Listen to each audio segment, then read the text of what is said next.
Students, हम आपको बताना चाहेंगे कि कंपनी ट्रिब्यूनल के द्वारा कंपनी के समापन के लिए क्या प्रोसीजर अडॉप्ट की जाती है, क्या प्रोसीजर लागू की जाती है। तो सबसे महत्वपूर्ण बात तो मैं बता देता हूं कि किसी भी कंपनी के समापन के लिए कंपनी रजिस्ट्रार एप्लीकेशन लगा सकती है, केंद्र सरकार एप्लीकेशन लगा सकती है, केंद्र सरकार का ऑथराइज्ड ऑफिसर लगा सकता है, या कोई भी शेयर होल्डर लगा सकता है, या कोई भी कंट्रीब्यूटरीज कंपनी का एप्लीकेशन लगा सकता है और कंपनी के समापन की प्रार्थना पत्र जो है न्यायालय में प्रस्तुत कर सकता है। ये सब जॉइंटली भी लगा सकते हैं या सिंगुलरली भी अलग अलग से भी एप्लीकेशन कंपनी के समापन के लिए एप्लीकेशन फाइल कर सकते हैं। जो ही एप्लीकेशन कंपनी के समापन के लिए न्यायालय में लगाई जाती है तो न्यायालय सबसे महत्वपूर्ण कंपनी रजिस्ट्रार की ओपिनियन मांगता है। उस एप्लीकेशन की जो कंपनी के समापन के लिए लगाई गई है उस एप्लीकेशन को कंपनी रजिस्ट्रार को न्यायालय ट्रिब्यूनल भेजता है और कंपनी रजिस्ट्रार से ओपिनियन मांगता है कि कंपनी रजिस्ट्रार की उस कंपनी के समापन के बारे में क्या राय है। न्यायालय उस राय को ध्यान में रखते हुए और एप्लीकेंट के द्वारा जो एप्लीकेशन प्रस्तुत की गई है उसके फैक्ट्स को ध्यान में रखते हुए, उसके तथ्य को ध्यान में रखते हुए अलग अलग तरह के आदेश पारित कर सकता है। उसमें एक आदेश तो वो किसी एप्लीकेशन का विद कोस्ट या विदाउट कोस्ट उस पर ऑर्डर जारी कर सकता है, या किसी भी कंपनी के अंदर जो है अंतरिम कोई इंटरिम ऑर्डर पास किया जा सकता है। किसी कंपनी के समापन के लिए प्रोविजनल लिक्विडेटर या अस्थायी व्यवसायिक नियुक्त किया जा सकता है और समापन का आदेश जारी किया जा सकता है, या समापन का आदेश लागत सहित या लागत रहित विद कोस्ट और विदाउट कोस्ट जारी किया जा सकता है।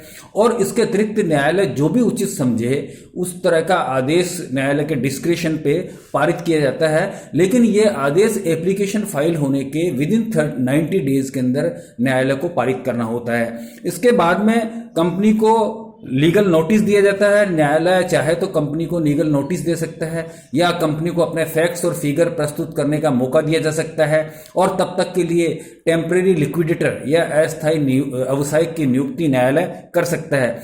न्यायालय कंपनी को नोटिस इसलिए देता है ताकि कंपनी अपना पक्ष न्यायालय के समक्ष प्रस्तुत कर सके।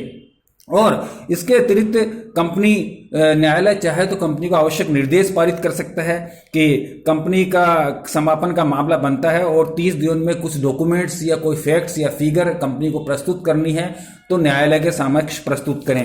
फैक्ट्स और फिगर्स प्रस्तुत करने के लिए न्यायालय ट्रिब्यूनल कंपनी को चांस दे सकता है। कंपनी उसके अंतर्गत अपनी आपत्ति, अपने ऑब्जेक्शंस जो भी हैं उनको प्रस्तुत कर सकती है या कोई भी जो डिटेल ऑफ स्टेटमेंट है वो दाखिल कर सकती है।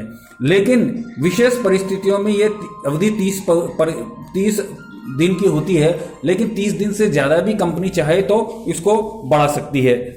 इसके अतिरिक्त कंपनी को अपने जो भी नोटिस दिया है उस नोटिस का कंपनी को ट्रिब्यूनल में जवाब पेश करना पड़ता है कि कंपनी के खिलाफ जो फैक्ट्स फिगर्स हैं वो क्या हैं और वास्तव में क्या डिस्क्राइब किए गए हैं पिटीशन में और कंपनी उसके ऊपर क्या कहना चाहती है। तो कंपनी को उस नोटिस का रिप्लाई भी ट्रिब्यूनल में पेश करना पड़ता है।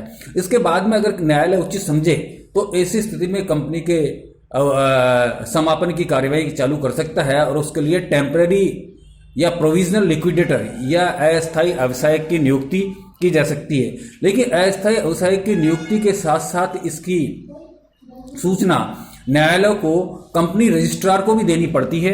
कंपनी रजिस्ट्रार को भी इन्फॉर्म करना पड़ता है कि न्यायालय की सूचना नीयालय ने कंपनी के समापन के लिए प्रोविजनल लिक्विडेटर अपॉइंट कर दिया है। इसके अलावा स्टॉक एक्सचेंज को भी ये इन्फॉर्मेशन देनी पड़ती है कि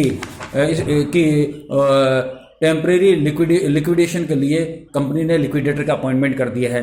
इसके अलावा फिर लिक्विडेटर अपॉइंट होने के पश्चात लिक्विडेटर एक समापन समिति वाइंडिंग अप कमेटी का गठन करता है।